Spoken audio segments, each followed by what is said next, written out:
Yo, so you have just seen the receipts to supplement what it is that I'm going to be talking about. Because you see, whatever I'm going to be saying, I'm basically talking from experience. You see, because the boy has been there and done that. So whatever I say, yeah, it's definitely something that I've already done and something that I've seen to work.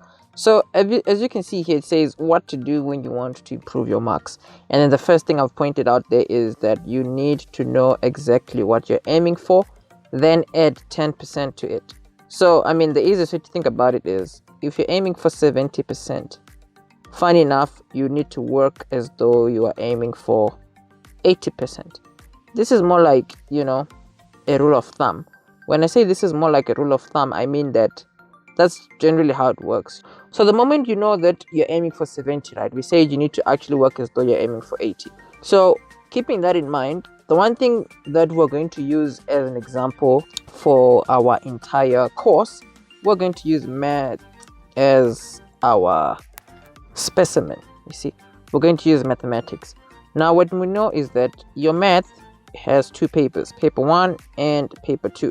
And we already know that these two papers together, they are 300 marks.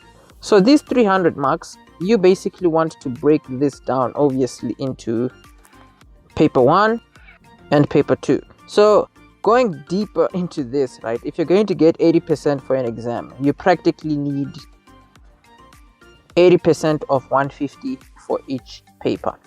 Now, the big idea here is, hypothetically speaking, you are not exactly going to get 80% for both papers, because normally there's one paper that is like usually more, easier for you than the other. But anyways, 80% of 150 is approximately 120 marks. Now, obviously, this can differ. This could mean that for this paper, you maybe get, let's say 130.